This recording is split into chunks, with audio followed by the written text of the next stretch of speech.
बिस्मिल्लाहिर्रहमानिर्रहीम, अस्सलाम वालेकुम। मैं हूं आपका होस्ट चौधरी इरफान ज़हीर और आपको स्पोर्ट्स क्लब में वेलकम कहता हूं।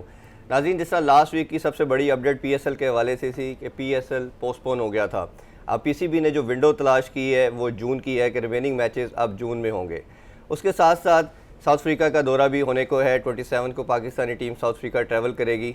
मोहम्मद वसीम ने कल 32 लड़कों का स्क्वाड भी अनाउंस किया है। इन सारों पे बात करने के लिए आज हमारे पास बड़े ऑनरेबल गेस्ट है, पाकिस्तानी क्रिकेटर भी हैं, लेकिन उनकी जो असल रिकग्निशन है वो उनके एनालिस्ट है। बड़े कमाल किस्म के उनके एनालिसिस होते हैं।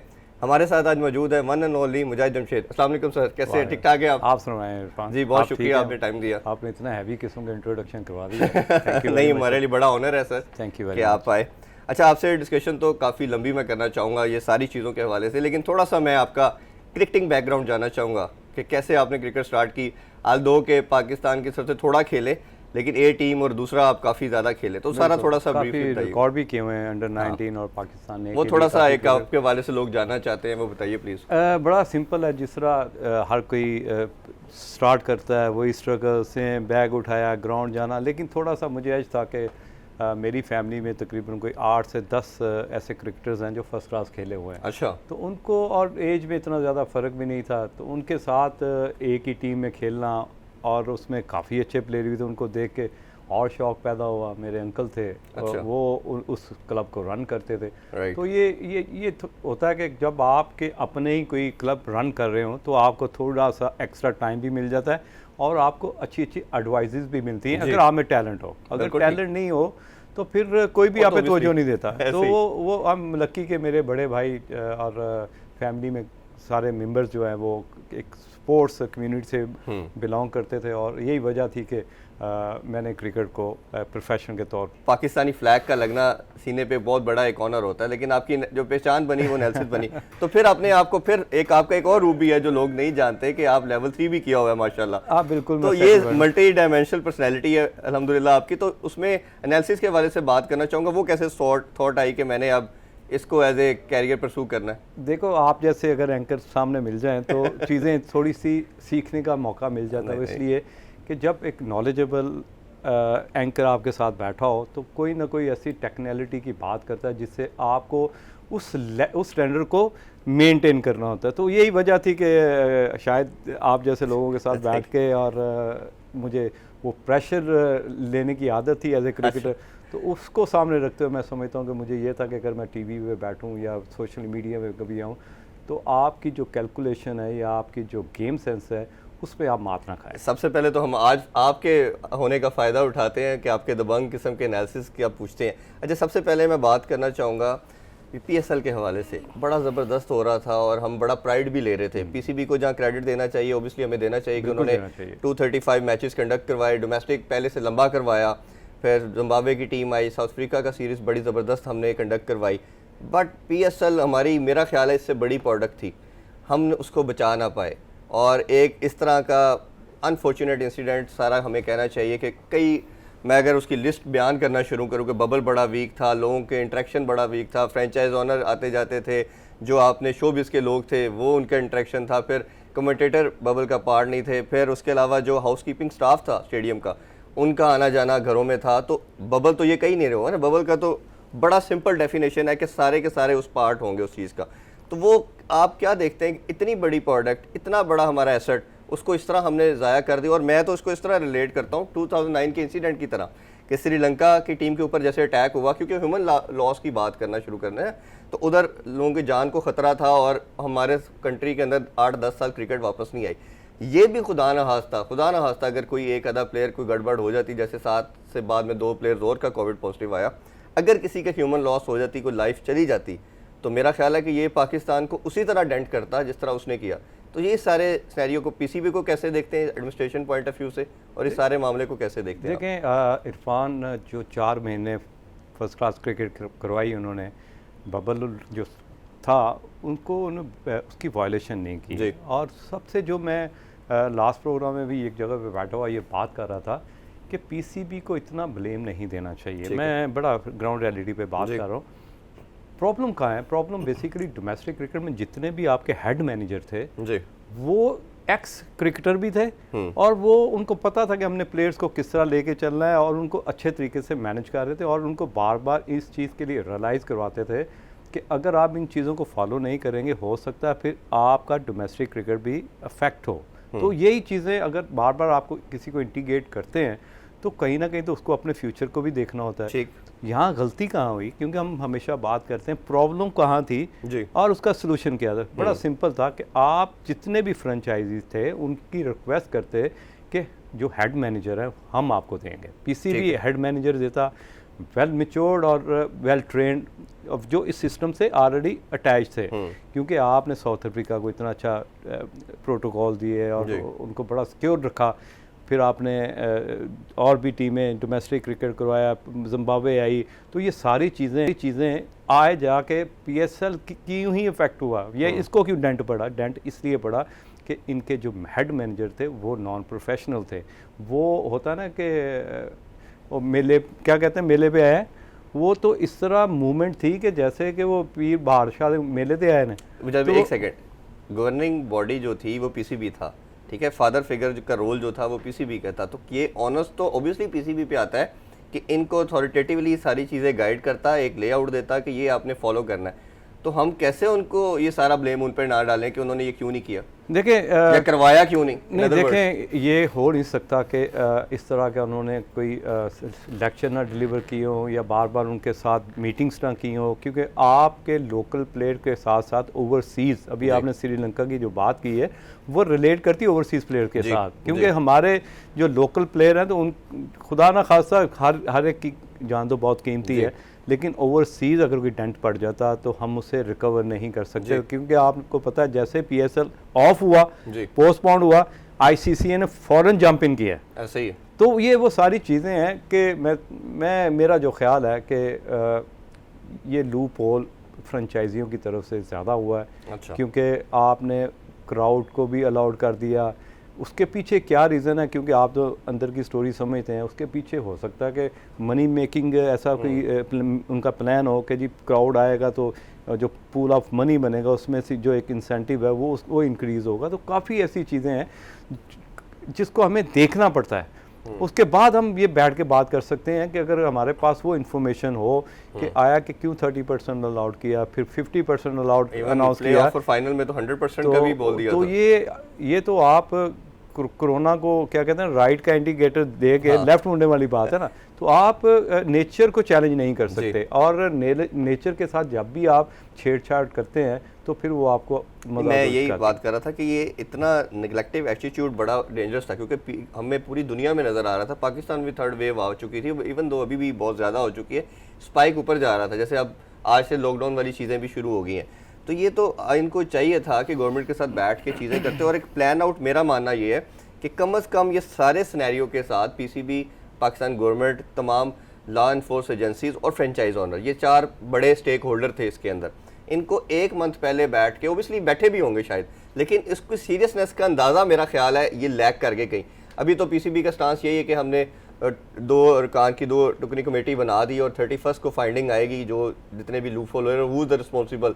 डॉक्टर सुहेल को तो पहले ही बकरा बनाया जा चुका है। देखिए मैं इरफान, जो रिस्पॉन्सिबल है उसको पनिशमेंट ज़रूर देनी चाहिए, क्योंकि ये बहुत बड़ा लॉस है। आप देखें कितने जो आपके लॉसेस हुए हैं, अगर आप उस वेंडर्स को कैलकुलेट करेंगे तो मेरा ख्याल है कि हम गिनते गिनते थक जाएंगे। और 500 लोगों को इस तरह हैंडल करना, और फिर जिस तरह की आपने मूवमेंट बात की कि शादियां भी हो रही हैं, सेल्फियां भी खींची जा रही हैं, तो वो काफ़ी लूप होल्स थे। जी। और मेरा ख्याल है कि सबसे बड़ा जो स्टेक होल्डर था वो क्राउड था, पाकिस्तानी नेशन थी, जो पाकिस्तानी क्रिकेट थी, जिसको सबसे बड़ा हिट पड़ी। देखें हम बड़े अल्लाह करके दुआ करते हैं कि या अल्लाह के यहाँ पे हमें कोई इंटरटेनमेंट मिल सके। और जिस तरह पीएसएल में उस दिन आपसे भी मेरी बात हो रही थी कि बेटर और बिगर हो रहा था जी, और पूरी दुनिया में एक इनकी रेपुटेशन बननी शुरू हो गई थी, क्योंकि रिप्यूट बहुत इंपॉर्टेंट होती है। सही बात कि अगर आप श्रीलंका की लीग से कंपेयर करें या आप बांग्लादेश की लीग से कंपेयर करें तो वो बहुत अभी पीछे हैं। हमने इसको डेवलप किया और आहिस्ता आहिस्ता देखें कि हर बड़े टॉप क्लास प्लेयर की एक ख्वाहिश है कि हम पीएसएल खेलें, और जिस तरह की हमारी बॉलिंग अटैक है और यहाँ पे रन्स करना बड़ा मुश्किल होता है, उसकी वजह है कि आपको सांस ही नहीं आता। और मुझे भाई पाकिस्तानी ये सुपर लीग जो है ये दुनिया की सेकंड लार्जेस्ट लीग अल्हम्दुलिल्लाह बन चुकी है आईपीएल के बाद। और मेरा ख्याल है इसका जो सबसे बड़ा नुकसान शायद हमें अगर ना करवाया, पीसीबी ने तो वैसे अनाउंस कर दिया कि जून की विंडो तलाश कर ली और जून में रिमेनिंग मैचेस होंगे, और वो बड़ा ज़रूरी है कि क्योंकि उसके बाद ऑस्ट्रेलिया का टूर एक्सपेक्टेड है, इंग्लैंड ने आना है 14-15 साल बाद, तो ये दो बड़ी यही वजह है ना जी। बिल्कुल आप उन टीम को बाहर नहीं कर सकते। वो भी आपके माइंड में है कि अगर हमने पीएसएल नहीं करवाया तो वो आने से इनकार कर सकते हैं, तो ये भी डेफिनेटली उनके माइंड में होगा। लेकिन देखना ये है कि आपके जो जून में जो आपके पास विंडो बची है, तो इतनी गर्मी में, वो भी कराची में हबस होगा, स्वेटिंग होगी, तो वो जो कंप्लेंट्स हैं, मैं डेफिनेटली एज ए क्रिकेटर यहाँ पे बैठ के बात कर सकता हूँ बड़ी आसानी से कि आधी प्लेयर्स से ज़्यादा जो है ना, एवरेज जो 60-70% की मैं बात कर रहा हूँ, वो इसी चीज़ को ड्रेसिंग रूम में कंप्लेन करते रहेंगे, यार आज गर्मी बहुत थी, एनर्जी बहुत वेस्ट हो गई। तो आपने फिर उसको हर रोज़ 2 मैच करवाने पड़ेंगे जी। तो इतनी ताकत इतने प्लेयर्स के लिए एनर्जी कवर करना बड़ा मुश्किल हो जाता है। लेकिन क्योंकि आपके पास कोई ऑप्शन नहीं है, you have to done that, you have to done. पूरा साल बहुत ज़्यादा क्रिकेट है, वर्ल्ड कप है और उसके अलावा बड़े टूर्नामेंट्स आ रहे हैं, सीरीज़ हैं, तो उसके अलावा मेरे ख्याल इसके अलावा विंडो बनती भी नहीं है जी। मुजाहिद जमशेद से गुफ्तगू जारी है, but it's time for short break, stay with अस।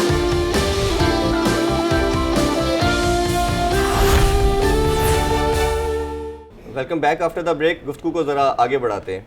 अच्छा, कुछ इस पे ये बात करना चाहूँगा मैं, जो स्क्वाड भी अनाउंस किया गया मोहम्मद वसीम की जानिब से, उसमें ओबियसली देखा होगा 32 प्लेयर्स की उन्होंने अनाउंस किया। ओवरऑल पहली जो उन्होंने जो हमने साउथ अफ्रीका की सीरीज़ देखी उसमें थोड़ा सा उनको अप्रिशिएट किया गया कि इन्होंने बड़ी ज़बरदस्त किस्म की out of the box thinking ली, न्यू टैलेंट को इन्होंने चांस दिया। इसके ऊपर बात करें जो अभी इन्होंने कल अनाउंस किया टीम को, इस पर काफ़ी तनकीद भी इनको हो रही है। उसमें सबसे पहले हम T20 के हवाले से बात करते हैं। अगर आप कहते हैं तो मैं कुछ प्लेयर्स का नाम ले देता हूँ आपके आगे। इसमें सबसे पहले तो हम बात करेंगे माद वसीम, जो अभी तक जो न्यू बॉल के साथ सबसे अच्छा बॉल कर रहे थे और सबसे कम स्ट्राइक रेट। हाँ, यहाँ पे ये इससे पहले इस चीज़ को डिस्कस कर लें जी कि जो स्टेटमेंट वसीम ने दी है, इमाद वसीम के लिए जो बोला है कि जी ये प्रेडिक्टेड बॉलर है और नए बॉल के अलावा मिडल में ही एंड पे बॉल नहीं कर सकता। या ये तो प्लेयर के बारे में आपको 50 दफ़ा सोचना चाहिए कि आप स्टेटमेंट क्या दे रहे हो, उस पे उसका इम्पैक्ट क्या पड़ेगा उस प्लेयर पे जिसने काफ़ी डिलीवर किया हुआ है, आपको बड़े मैच जितवा के दिए हैं। आप उसको इस तरह इग्नोर नहीं कर सकते और आप उसको इस तरह के स्टेटमेंट नहीं दे सकते कि अनाउंसमेंट, ऑलमोस्ट ये अनाउंसमेंट है कि भाई आपका कैरियर जो है ना सेकंड पे जा रहा है। नवाज के बारे में उसने कहा जी कि वो नया बॉल भी कर लेता है, मिडल में भी कर लेता है और उसके बाद जब ज़रूरत पड़े ब्रेक भी कर लेता है। तो ये चीज़ें सोच समझ के देखिए ना, सबसे अगर स्टैट्स के ऊपर बात करें, मैं जैसे बता रहा था कि सबसे जो अच्छा स्ट्राइक रेट, कम स्ट्राइक रेट के ऊपर न्यू बॉल के साथ वो पूरी दुनिया में वो माद वसीम है। तो आपने आपका पीछे वो बेस्ट ऑलराउंडर भी रहा, तो आप उसको एकदम साइडलाइन कर देना, इतने 3-4 साल से टीम का कंसिस्टेंट पार्ट था वो, आप कैरी कर सकते थे 2 प्लेयर्स को। देखिए, आपको कुछ चीज़ें लिंक करनी पड़ती हैं, लिंक आपको एक वर्थ चेक करनी पड़ती है अपने प्लेयर्स की। अभी रिसेंटली वो बिग बैश खेल के आया है, उसकी वर्थ है उसको जितने भी ओवरऑल, मैं अकेला क्रिकेट कोच नहीं बैठा हूँ, दुनिया के जो उनके अपना सिस्टम के कोच है वो बहुत तगड़े हैं। अगर उन्होंने उसको सेलेक्ट किया है तो उसकी एबिलिटी पे किया है, उसकी जो उसकी परफॉर्मेंस है उसके बेस पे किया है। तो अगर वो यहाँ पे पाकिस्तान आया है, नो डाउट कराची के लिए उसने उस तरह का परफॉर्म नहीं किया, अपनी टीम को चैंपियन बनवाया, उसमें वो सारी कप्तानों वाली भी एबिलिटीज हैं। जो एक अच्छे क्रिकेटर में ऑलराउंडर है, उसने 2-3 मैच ऐसे जितवाए हैं जो आपको पता है कि ऑलमोस्ट हम हाथ से निकल जा चुके हुए थे। तो उसके अकाउंट में, उसकी क्रेडिबिलिटी में विनिंग्स हैं जो उसने सिंगल हैंडेड मैच जितवाए हैं। मेरा ख्याल है कि ये उन प्लेयर में से है मुजाहिद भाई जो प्रेशर मोमेंट के ऊपर अपने आप पैनिक नहीं होता। अगर हम 2-4 ही हमें शायद ऐसे प्लेयर मिलेंगे। देखो, मेरी वो कोचिंग में भी खेला हुआ है, मेरे से बहुत लर्न किया है, मैंने उसे बहुत टीच किया है इमाद को, मैंने हसन को बड़ा टीच किया है, मैंने आमर यामीन को अपनी कोचिंग में बड़ा डेवलप किया है। क्योंकि क्रिकेट सिर्फ बताना नहीं है, कई दफ़ा आपको ज़्यादा सुनना पड़ता है कि प्लेयर्स कहाँ लैग करते हैं और इनके प्रॉब्लम्स कहाँ आ रही है, उसका सोल्यूशन किस तरह निकालना है और इनको इजी कैसे रखना है। तो ये यहाँ पे थोड़ा सा वसीम जो है मुझे हाश लगा है। अच्छा, उसमें तो कुछ और, मैं T20 की पहले बात कर लेते हैं। उसमें फिर जैसे हमारे पास अरशद इकबाल को चांस दे दिया गया, न्यू कमर। फिर उसके अलावा शहीन शाह तो ओबियसली है, उस्मान कादर हैं। इसके ऊपर शादाब के ऊपर मैं बात करना चाहूँगा। शादाब की परफॉर्मेंस, जैसे अगर इन्होंने क्राइटेरिया रखा कि पीएसएल के अंदर जिनकी अच्छी परफॉर्मेंस नहीं हुई, इवन दो अमाद के ऊपर भी उन्होंने बोला प्रेस कॉन्फ्रेंस के ऊपर कि पीएसएल में इनकी उस तरह की परफॉर्मेंस नज़र नहीं है जो एक्सपेक्ट कर रहे थे, तो अगर ये क्राइटेरिया था तो शादाब का क्या था? शादाब की तो बैटिंग हमें नंबर 3 पे मैंने बहुत क्रिटिसाइज़ किया कि आप बॉलिंग ऑलराउंडर हो, बैटिंग ऑलराउंडर नहीं हो। आप अपनी टीम को एक बड़ा नेगेटिव मैसेज देते हो कि अगर आपके जो मेन प्लेयर हैं, जो बैट्समैन हैं, वो आपके बाद आ रहे हैं और एक नीचे से ऑलराउंडर या बॉलर आके ऊपर आपसे नंबर 3 पे खेल रहा है, तो मैसेज ये जाता है कि शायद वो उनसे बेहतर है। ठीक है, तो वो हमने इस्लामाबाद की बैटिंग के अंदर भी लैक चीज़ नज़र आई, तो उसको उस सीन को कैसे। प्लस शादाब के ऊपर एक और चीज़ भी है कि जब आपका कोई भी कैप्टन या वाइस कैप्टन, उसकी अपनी जो जगह है टीम स्क्वाड के अंदर, अगर वो परमानेंट नहीं है, इवन जैसे सरफराज की हमने बात की थी कि सरफराज की कैप्टनसी पे किसी को डाउट नहीं था, अपनी उनकी जो बैटिंग परफॉर्मेंस थी वो अंडरमाइन जब हुई तो उनसे कैप्टनसी भी चली गई। तो वाइस कैप्टन तो मेरा ख्याल है रिजवान की ज़्यादा एक ऐसा प्रोमिनेंट फिगर था आफ्टर बाबर, अगर हम बात करें तो कंसिस्टेंट और परफॉर्मेंस वाइज बहुत बेहतर है शादाब से, तो उसी को कैरी करना चाहिए था। देखो मैं यहाँ पे वसीम को एडवाइस कर देता हूँ कि वसीम, अगर आपने इमाद को बाहर निकाला, एक लॉजिकली बात की है कि जी वो नए बॉल के अलावा मिडल में ही एंड पे नहीं कर सकता, तो आप अगर इस पीएसएल की बात करते हैं तो मैं आपको ज़रूर एडवाइस करूँगा कि जिस मैच में शादाब खान ने बॉल किया, दूसरी टीम वन साइडेड ही मैच ले जाती थी। ये बड़ा टेक्निकल पॉइंट होता है कि जब आप बॉलिंग करने आए तो दूसरी टीम आपके ऊपर हैवी हो गई, इसका मतलब है कि आप में वो पहले वाली एबिलिटी नहीं रही और छोटा रन अप करने के साथ साथ उसकी में बाइट भी नहीं है, तो उसको थोड़ा सा टाइम देना चाहिए था। डोमेस्टिक में भेजते और उसको कहते कि आप परफॉर्म करके टीम में वापस आएँ। आपने शादाब को, मैं समझता हूँ कि जिस तरह का उसने परफॉर्म किया वो डिज़र्व नहीं करता था इस ओवर पे। अच्छा, फिर थोड़ी सी हम फास्ट बॉलर के अंदर ऐड देखें, बात करें तो जैसे अरशद इकबाल की हमने बात की, हुसैन का कमबैक हुआ है, वहाब रियाज, आमिर तो ऑब्वियसली उसने खुद ही कह दिया कि मैं इस मैनेजमेंट के साथ नहीं खेलूंगा, तो उस पर हमें चलें बात नहीं करनी चाहिए, लेकिन वहाब रियाज को ऐड नहीं किया गया। वहाब रियाज ने, जैसे हमने देखा कि 2-3 साल से बड़ी अच्छी परफॉर्मेंसेस दे रहे थे, एक न्यूजीलैंड के अंदर उनकी सीरीज़ अच्छी नहीं गई, उसके अलावा फिर वो साथ ही साउथ अफ्रीका से ड्रॉप हो गए, इधर भी उन्होंने लास्ट 2 मैचेस के अंदर बड़ी ज़बरदस्त बॉलिंग की पीएसएल के अंदर, तो उसका एक्सक्लूजन कैसे देखते हैं कि उसको ऐड नहीं किया गया? देखें, अगर पहले 2-3 मैच देखें तो 50 अबव रन हुए उनको, वहाब रियाज को थोड़ा सा स्ट्रगल करता हुआ नज़र आ रहा था, फिर उसने 4 विकेट्स भी लिए एक मैच में, अच्छा कमबैक किया। देखें, ये बड़े बॉलर की निशानी होती है कि आप में कमबैक एबिलिटी कितनी है, उसमें जो कमबैक एबिलिटी उसने शो की।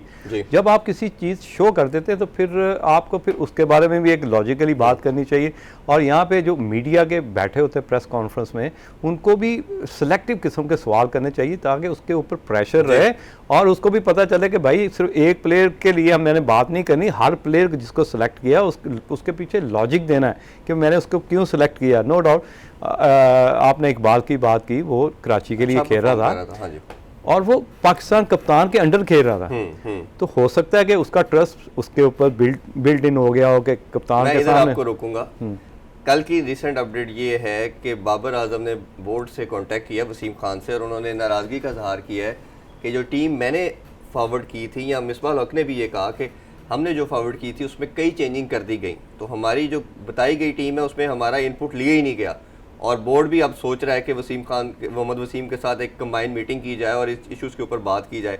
जैसे उन्होंने हुसैन तलत को कहा, इफ्तिखार को ड्रॉप कर दिया गया, फिर तीसरा खुशदिल शाह को ड्रॉप कर दिया गया, तो इन्होंने ये तीनों नाम का कहा था कि इनको टीम में चाहिए। फिर इसी तरह उन्होंने फ़खर को भी मांगा, उन्होंने कहा शर्जील हमें अभी नहीं चाहिए, पहली प्रेफरेंस उन्होंने इसकी दी, फ़खर की दी। तो ये 3 का निकलना और इसका देखना, और प्लस आप क्या समझते हैं कि कैप्टन का वाकई इनपुट इतना ही ज़रूरी होता है चीफ सेलेक्टर के साथ? देखें, इमरान खान जब कप्तान था तो वो ऑल इन ऑल था जी, क्योंकि उसने जवाब दे होना है, उसने जवाब देना है कि मैंने ये टीम अपनी मर्जी की सेलेक्ट की और फिर आप रिजल्ट का वेट करो।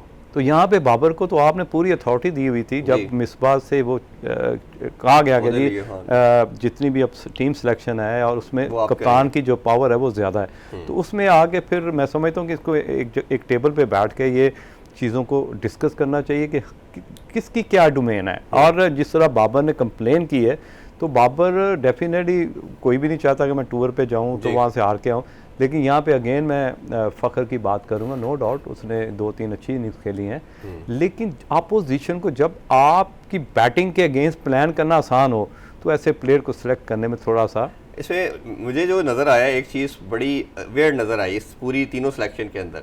जिस तरह आपने तनकीद से बचने के लिए, जैसे आप जस्टिफाई नहीं करते अपनी, आपने मेरिट के साथ थोड़ा सा जस्टिफिकेशन पैदा की कि शर्जील को मैंने T20 में चांस देना है और उसके फ़खर को मैंने ODI में दे देना है। सबसे रिडिकुलस जो मुझे एक चीज़ नज़र आई इसमें सारी सिलेक्शन के अंदर कि जाहिद महमूद ने जो तीसरा मैच पाकिस्तान को मेरा ख्याल जिताया, जो T20 मैच हुआ, उसको निकाल के टेस्ट के अंदर इंडक्ट कर दिया गया। और टेस्ट में जैसे हमें टेस्ट की तरफ मैं भी पूरी टीम पे बात करूंगा आपके साथ कि यासिर शाह नहीं थे तो उधर डाल, आप क्या अकोमोडेट कर रहे हैं लड़कों को? अच्छा, एक को T20 खिला देना, एक को टेस्ट खिला देना, एक को T20 खिला देना, एक को ODI खिला देना, तो ये तो कभी भी जस्टिफाई, एक अच्छा प्लेयर है तो तीनों फॉर्मेट खेलने चाहिए। इट डजंट मीन कि उसको एक फॉर्मेट में डालें। अगर सिलेक्शन आप प्लेयर्स की देखी जाए तो मैं समझता हूँ कि डिफेंसिव अप्रोच अपने आप को भी सेव कर रहे हैं। हाँ, सेव कर रहे हैं। अंडरस्टैंड, जिस तरह दानिश है उसका भी नाम आया टेस्ट में, यहाँ अगर खिलाना तो उसे अपने मुल्क में खिलाते हैं क्योंकि वो यहाँ पे ज़्यादा एनर्जी के साथ खेलता, अपने क्राउड के साथ। नो डाउट क्राउड नहीं था। आपको पता होना चाहिए कौन सा बॉलर किस जगह पे ज़्यादा सूटेबल है। अगर आप बात करें कि पिछली सिलेक्शन की और उसमें बड़े प्रोडक्ट दे दिए, कौन सा प्रोडक्ट दिया है भाई जी? इमरान भट्ट को खिलाया, उसने परफॉर्म नहीं किया, अच्छा प्लेयर होगा, हमने तो उसको अच्छा कहना जो हमारे सामने परफॉर्म करेगा। और दूसरा आबद अली जिस तरह जा रहे हैं, मेरा ख्याल है कि 1-2 टूर होगा उसके बाद। लेकिन आपको करना क्या है? करना ये है कि आपने असद शफीक का कैरियर ख़त्म कर दिया, आपने शान मसूद जो कि फ्यूचर कैप्टन कह रहे थे उसका कैरियर। जो कोच और कप्तान का काम होता है कि आप जो 2 साल 3 साल खेलने वाले प्लेयर्स हैं, जिसमें शफीक की बात कर रहा हूँ, असद शफीक और शान मसूद, उनका कैरियर 3 साल पे हो गया। तो ये चीज़ें भी सोचनी चाहिए कि कौन से प्लेयर हैं जिनको हमने टेस्ट क्रिकेट में लेके चलना है, कौन से ऐसे प्लेयर्स हैं जो दूसरी अपोजिशन टीम को बड़ा आसान टारगेट मिलता है। क्योंकि अगर मैं ऑसम पे वीक हूँ तो मैं समझता हूँ कि दूसरी टीम के लिए बड़ा आसान काम हो जाएगा। फ़खर ज़मान ने जब से टीम में आया उसने अपने आप को डेवलप नहीं किया, तो ये भी चीज़ सामने रखनी चाहिए कि अगर एक प्लेयर में डेवलपमेंट एबिलिटी नहीं है, इनहेंस नहीं कर रहा और दूसरों के लिए अपोजिशन के लिए इजी टारगेट है, अभी आउट कर गया तो कल चले तो शाम तक वरना चांद तक, तो इस तरह की माइंडसेट नहीं होना चाहिए सिलेक्टर के माइंड में। अगर आप बात करें जो लेफ्ट आर्म स्पिनर दिया नुमान, आप ये मत बोलें, आपने 2 टेस्ट मैच तो जीते इरफान जी, लेकिन हारे हुए जीते। जी नाज़रीन, अपने प्रोग्राम में एक शॉर्ट कमर्शियल ब्रेक का टाइम हो जाता है। स्टे विद अस।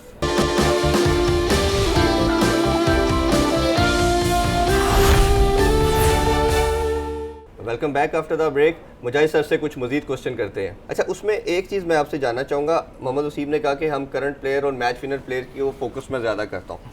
अगर करंट परफॉर्मेंस के अंदर बात की जाए तो डोमेस्टिक के अंदर शोएब मकसूद एक ऐसा हमें साल डेट के अंदर बैट्समैन नज़र आया जिसने 167 के स्ट्राइक रेट के साथ ODI के अंदर और T20 के अंदर भी परफॉर्मेंस दी। हमें दूसरी तीसरी दफ़ा देख रहे हैं कि उसको शामिल नहीं किया गया।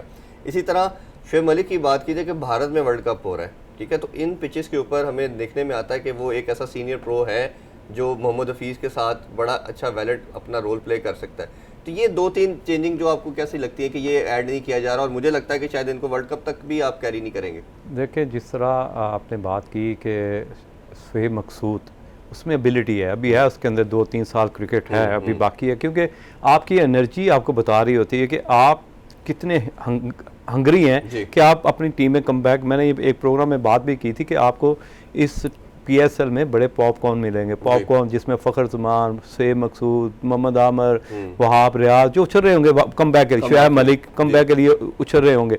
और स्वाए एक प्लेयर के मेरा ख्याल है कि कोई भी टीम में जगह फ़खर ज़मान के अलावा कोई भी टीम जगह नहीं बना सका। तो ये भी एक सिलेक्टर की ज़हन में ये सारी चीज़ें होनी चाहिए कि मैंने फ्यूचर किस तरह लेके चलना है। वर्ल्ड कप के बाद भी तो एक वर्ल्ड कप आना है ना। जी, तो आप क्या कहते हैं, करंट सिचुएशन में रह के जो आपके पास बेस्ट रिसोर्सेज हैं आप उसी को यूटिलाइज कर सकते हैं। क्योंकि शोएब मलिक का ट्रैक रिकॉर्ड भी देखें तो वो एशिया पिचेस पे बहुत ज़बरदस्त खेलते हैं और उनके फिटनेस लेवल भी अभी भी इंटैक्ट है किसी भी यंगस्टर की तरह। तो मेरा ख्याल है कि वो एक अच्छा कॉम्बो बन सकते थे। इसी तरह बॉलिंग के अंदर वहाब और आमिर का मेरा ख्याल है इंक्लूजन, क्योंकि हमने देखा कि हारिस रऊफ आल्दो अच्छी बॉलिंग कर रहे हैं शहीन शाह के साथ, लेकिन अगर जब एक्सपेंसिव होते हैं तो एक्स्ट्रा ऑर्डिनरी एक्सपेंसिव हो जाते हैं। देखो, आपको किस जगह पे प्रॉब्लम आ रही है? प्रॉब्लम आपको आप देखें ना, मैं भी कई दफ़ा कह देता था रिजवान T20 का प्लेयर नहीं है, ठीक है। अब मेरी जो राय वो बदल गई है। मैं कहता हूँ कि वो नंबर 1 नहीं है, वो ही इज़ ओनली वन, जी वो ओनली वन बन चुका हुआ है। जिस तरह उसने डोमिनेट किया पीएसएल में, उससे पहले न्यूजीलैंड में, साउथ अफ्रीका के अगेंस्ट आउटस्टैंडिंग परफॉर्मेंस। तो आपको प्रॉब्लम कहाँ आ रही? 6, 7, 8 पे जी आपको रसल चाहिए, आपको उस जगह पे पोलार्ड चाहिए।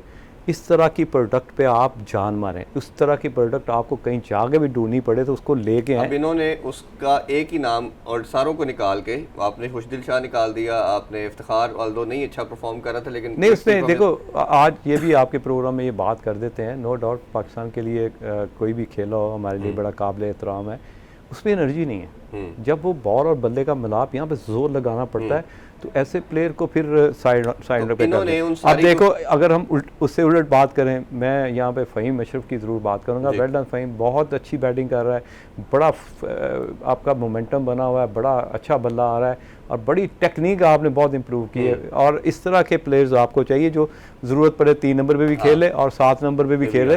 तो इस तरह की डेवलपमेंट हो जो आपको 2-3 ओवर भी करके दे सके, इस तरह के प्रोडक्ट लेके हैं। इस तरह के अगर ऐसी प्रोडक्ट नहीं चाहिए जिस तरह नुमान अली 36 साल की एज में है, नो डाउट डिजर्व करता था, कितना खेले, 1 साल खेलेगा, 2 साल खेलेगा, फिर आप ढूंढने भागेंगे कि आप कहाँ से प्लेयर्स ढूंढ के लेके आए और अभी से बड़े फैसले करें। जी, उसमें साथ ये है कि अब आपने वो जो स्लॉट हम बात कर रहे हैं उसमें आसिफ अली को चांस दिया गया, पहले भी बड़ी दफ़ा उनको चांसेस मिले। मेरा ख्याल है, आई पर्सनली फील कि that would be the last chance for him.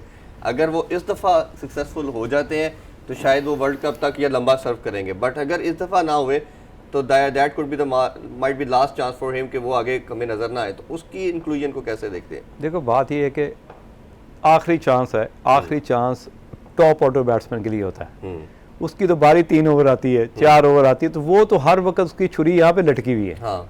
जब उसकी बारी आनी है उसने हिट ही मारनी है और उसके बाद कोई ऑप्शन नहीं है। या 4 जल्दी आउट हो जाएंगे, उसमें आप फंस जाते हो कि आप इसको तेज खेलना है या मैं अपनी इनिंग बनाऊं, तो इसमें भी आप फंसते हैं। जब ऊपर वाले बैटिंग परफॉर्म करते हैं, आपकी 4 ओवर बारी आती है तो पता चलता है आपने टारगेट जो है वो 60 रन का मिला हुआ कि जी आपने 4 ओवर में 60 करना है, तो वो कहते हैं रजिया फंस गई गुंडों में। तो वो बेचारा उस नंबर पे फंस गया है कि जहाँ पे मेरा ख्याल है कि हर वक्त वो स्टेक पे ही रहेगा। जी जी, अब थोड़ी ओडीआई की बात कर लेते हैं। ओडीआई के अंदर हमें काफ़ी टाइम के बाद हम ओडीआई खेलेंगे। लास्ट डोमेस्टिक खेले थे हम, उसके बाद हमने हमारी टीम नहीं ओडीआई खेली। उसमें अब्दुल्ला शफीक को ऐड किया गया जी, ठीक है, बाबर आजम है, दानिश अजीज़ है, फ़खर जमान है, हैदर अली है, इमामुल हक है, सऊद शकील हैं। अब बैटिंग की पहले अगर बात करें तो बैटिंग ऑर्डर हमें ओपनिंग में तो चले, मेरा ख्याल है कि बाबर तीसरे नंबर पे आएंगे और फ़खर और इमाम जो हैं वो ओपन करेंगे। हारिस सोहेल की बात हमने की कि बाबर ने उनको डिमांड किया, वो नहीं दिए गए, ठीक है। अब उसकी जगह पे 2 हमारे पास प्लेयर हैं, सऊद शकील आ जाते हैं या दानिश अजीज़ आ जाते हैं, तो मिडल ऑर्डर बड़ा वीक नज़र आ रहा है हमारा बैटिंग के अंदर। उसको कैसे देख रहे हैं आप?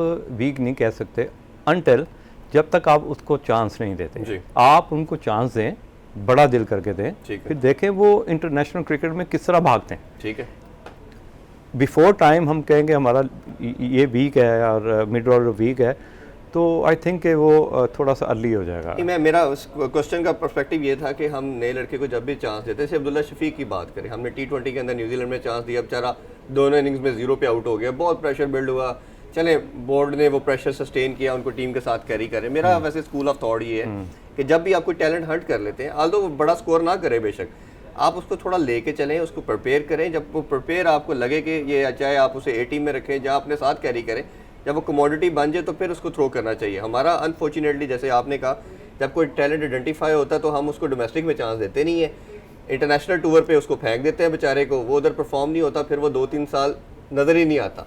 तो ये क्या नेगेटिव अप्रोच नहीं है कि यंगस्टर को हम उधर खेल लें, पुरानों को इधर लोकल खिला के स्कोर करवाएं? आप अक्सर इरफान देखते होंगे कि काफ़ी डॉकआउट शेयर किया, ड्रेसिंग रूम शेयर किया उस्मान कादर ने जी, शदाब के साथ, कप्तान के साथ सिचुएशनें बनी, निकलना कैसे है, फिर अपने आप से बंदा होटल में जाके बात करता है, अगर मैं आज होता तो मैं किस तरह का प्लान करता।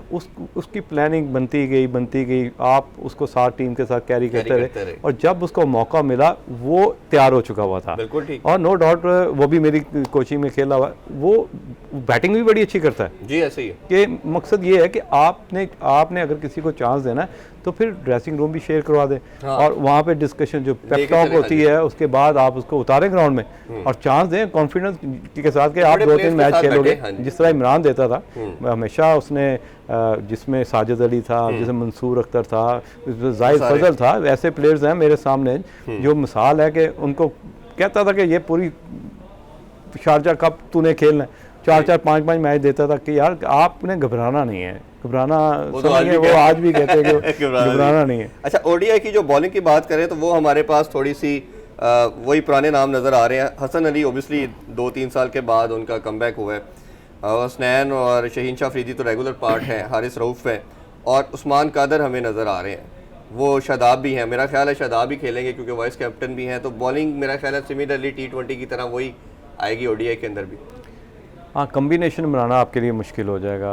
उसकी वजह ये है कि आप बड़ी क्लैरिटी के साथ मैं कह रहा हूँ, आपको शादाब को खिलाते हुए डर लगेगा क्योंकि अगर PSL देखें तो उसमें उसको बहुत फेंटी पड़ी है। कई एक ओवर में तो 4 छक्के पड़े, याद है आपको, शर्जील ने मारे थे बिल्कुल। तो आप फिर बचना शुरू हो जाते हैं। अभी अगर इमाद की भी बात करूं, इमाद को डेफिनेटली 2 मैचों में उसने बॉलिंग नहीं की, यही रीजन बनी मेरा ख्याल है उनकी एक्सक्लूजन की भी। ये देखो मैंने ये ऑब्जर्व कर लिया था कि गलती कर रहा है। आप लीडिंग फ्रॉम द फ्रंट कर आए, खुल के हैं। सेम मिस्टेक, सॉरी आपको इंटरप्ट करूं, सरफराज वाली मिस्टेक की, जिससे सरफराज वही जो ओपन किया उसने, नहीं ओपन तो बाद में किया ना, जब वो कैप्टन थे तो अपने आप को थोड़ा हाइड कर दिया कई मैचेस के अंदर, पहले अभी नहीं, अभी तो खुल के आया ना, ओपन भी किया तो अच्छी चीज है कि चले कंपटीशन में आ गए। तो ये इमाद ने भी सेम सरफराज वाली मिस्टेक की कि अपने आप को हाइड कर दिया। अगर कैप्टन होता और आपको बॉलिंग पे ट्रस्ट था तो आपको बॉल करना चाहिए था।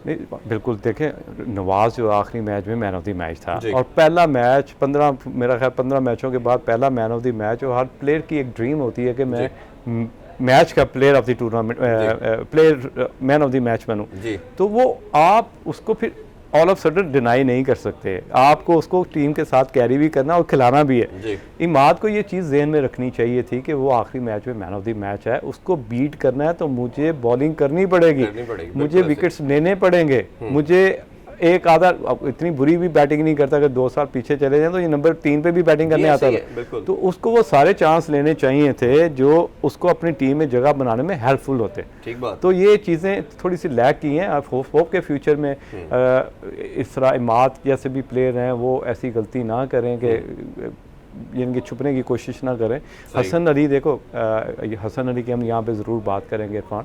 उसकी वजह ये कि आपने कमबैक किया, इमीडिएटली किया, आपने टाइम नहीं लगाया, वरना हम यहाँ पे बैठ के ये बात कर रहे होते कि हसन अली को थोड़ा सा टाइम दो यार। उसने प्रूव किया कि दोबारा वो सुपरस्टार है क्योंकि जिस तरह वो स्किट करता है बॉल, उसने वहीं से स्टार्ट किया जहाँ से फिनिश किया था। तो इसलिए उसके जो 2 साल है उसके अपने ज़ाया हुए हैं, पाकिस्तान के ज़ाया हुए हैं, लेकिन मकसद लेकिन उसने वो डिलीवर करके दे दिया।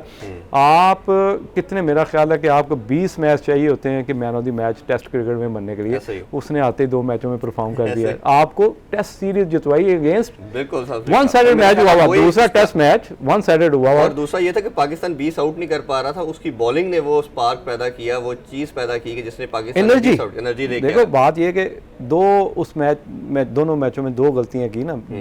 देखें, हम खेल रहे थे 11 के साथ, साउथ अफ्रीका खेल रहा था 9 के साथ, ऐसे ही डुप्लेसिस भी परफॉर्म नहीं कर रहा था।